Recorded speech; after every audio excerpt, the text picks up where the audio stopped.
I have no problems with anybody in the community dating out. Hey, if that's what you want to do, that's what you want to do. Black man or black woman. I get it. You know, some of you, because of your experiences, want to go where you're celebrated, not where you're tolerated. By all means, do you. But what gets to me is the constant disrespect that comes behind it.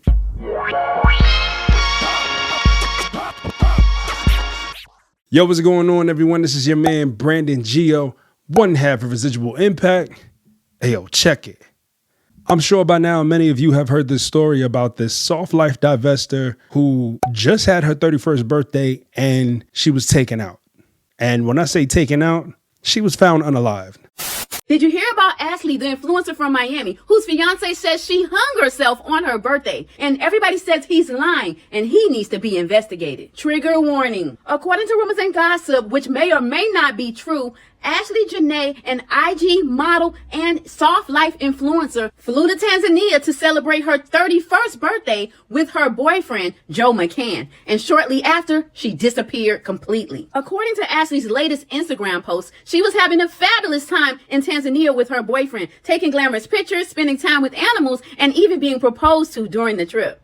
A week later, everybody's wondering what happened after a woman named Savannah Britt came to Twitter to share this shocking message. She wrote, "We need justice for my friend Ashlee Jenae, who was found dead in her hotel in Tanzania, and her fiancé, JaMichael, claims she hung herself. And anyone who knows Ash knows she would never commit suicide. We need answers now." Ashlee, who reportedly represented the soft life, shared some questionable posts about black men and men in general.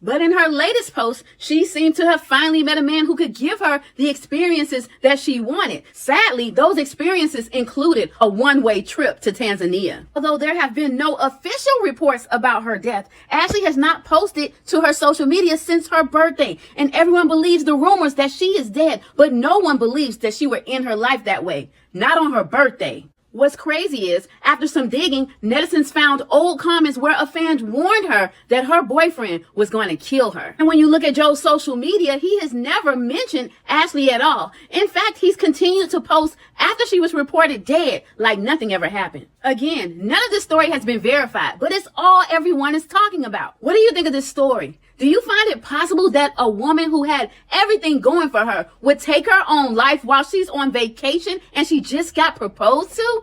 Leave a comment to let me know. I'm Tierica with the T. Follow for more.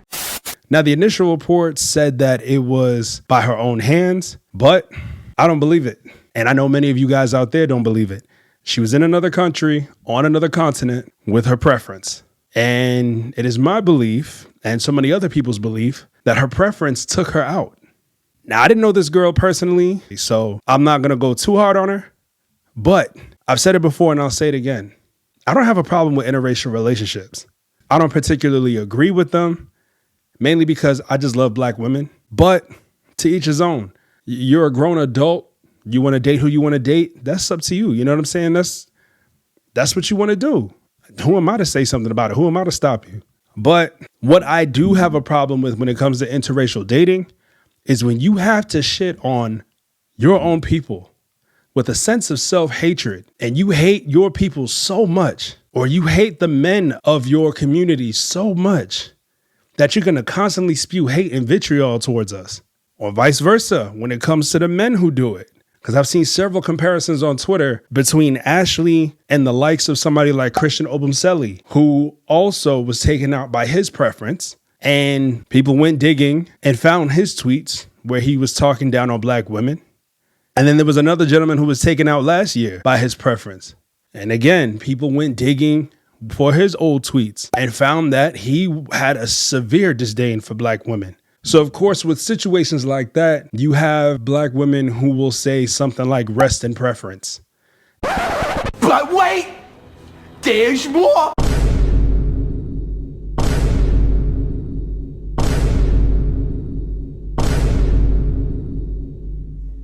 And they'll just completely say, you know what? This is none of our business. We let the black man handle it. Let them take care of it. This has nothing to do with us. And I get it. Not saying that these brothers deserve to be taken out.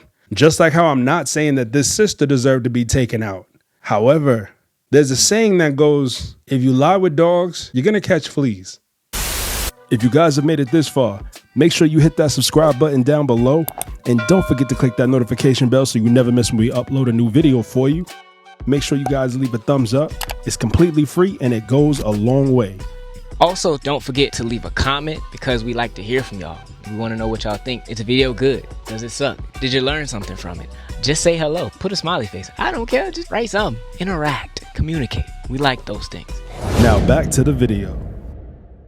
You guys got to be very careful when you're going to date interracially. And there are many reasons as to why. But I might dedicate a whole nother video to this specific thing. But we've talked about it in the past. There have been at least 2 different occasions where black women have been taken out by their preference and where one guy was caught because of a lot of camera evidence.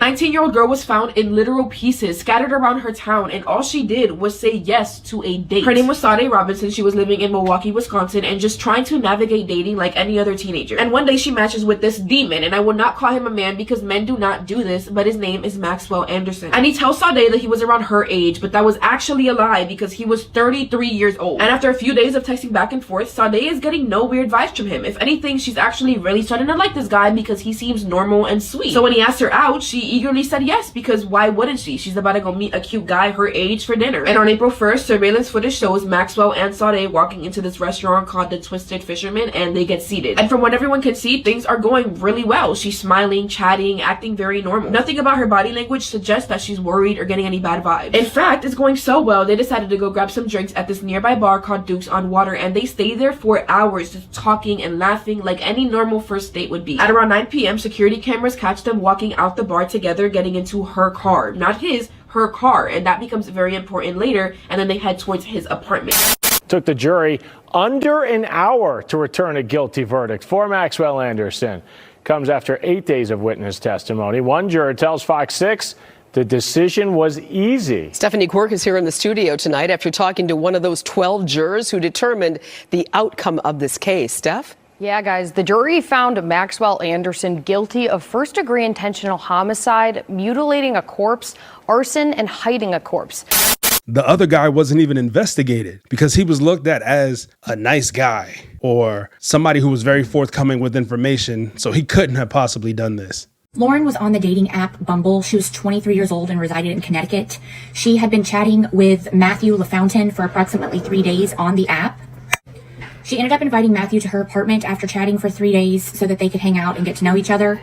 On December 11th, it is reported that Matthew went to her house, according to his word, where they drank tequila, they watched movies, and played games.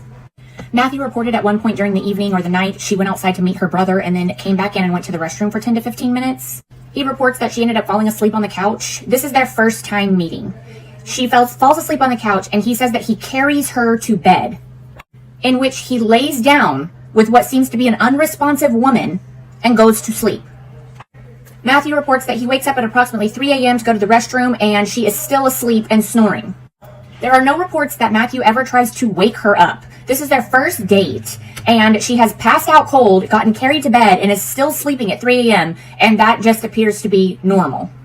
Matthew then waits at 6:30, where he says he finds Lauren with some blood coming out of her nose, and she is unresponsive, so he calls 911. Lauren's mom had been trying to get a hold of her, and her text messages were going unanswered. She could not get a hold of her daughter. She ended up going over to her daughter's apartment, where she found a note on the door that said, "If you're looking for Lauren, please call this number." Upon calling the number, she spoke with the landlord, who had to inform her that her daughter had been unalived. The police never contacted the family after finding Lauren in her apartment. So over 24 hours, they don't try to contact anyone. They also fail to collect any sort of evidence, and they deem Matthew a very nice guy. No need to worry. They said that her cause of death was a combination of fentanyl, prescription drugs, and alcohol in her system. This case has not been investigated. They did not collect evidence. They did not contact the family. This is not okay. This is even after the Gabby Petito case, and we all know that that was nationwide. Gabby was being called America's daughter. We need the same treatment for all of our women. Yeah, and those aren't even the only 2 situations. There have been women coming out and men coming out saying that they've noticed a pattern when a lot of these brothers and sisters date interracially. I don't want to come off preachy, but I have a message on my mind because I'm seeing a lot of stories lately where these women are with white men and they end up getting killed. And I'm not promoting fear against a certain group of people, but I just have to warn black women. Just because they have bad experiences with black men does not make all black men bad. And if you come with the idea that white is right, you're gonna get a lesson. And yeah, she has a point. You know, there's a problem with thinking white is right. And there's a problem with just disliking your own kind because of a few bad experiences that you've had. I've covered this in a previous video where I've said a lot of these women have disdain for brothers because of the type of brothers that they've been surrounded by or the type of brothers that they've chosen to date. And they've had bad experiences with those men. But that small group of men does not represent all black men. Just like the same way I'll talk to the men and say, hey, brothers, that small group of black women that you see out there in your everyday lives that you might have dealt with, that you might have surrounded yourself with, they do not represent all black women. So you guys got to be careful. Each and every single one of you guys out there, men and women who love to date interracially, have to be careful. Because if you have a preference, especially in this country, but if you have a preference for men and women who come from the most privileged group in the entire world, that speaks volumes. Because a lot of times these people will get off on taking your life because of the privilege that they have. Not saying it's always the case, but there have been several times where they have gotten away with it. I don't know, man. That's pretty much all I have to say for this. As more information comes out, I'll continue to cover the situation. Hopefully, Ashlee's family gets justice because I don't think that she took her own life. But like I said, I'll go ahead and cover this topic for as long as updates come out. And I want to see what happens, just like I'm sure many of you guys want to see what happens. So with that being said, if you haven't done so already, hit that subscribe button down below. And don't forget to click that notification bell so you never miss when we upload a new video. Also, you know what to do. Drop a hype on this video, drop a like on this video, and leave your comments, because this is something we definitely got to talk about, especially if we're from the same community. And I say that because I know some of you guys are going to have some choice words to say, but keep in mind, this is not Twitter. This is not X. Be careful of what you guys say in the comment section, please. Let's not go off the rails here. You're more than welcome to voice your opinions, but let's not go off the rails here. Let's keep it as respectful as possible. All right. But anywho, thank each and every single one of you guys for watching. And you know, I can't leave without saying where you are today is a residual outcome of the thoughts you had in the past. Till next time. Peace.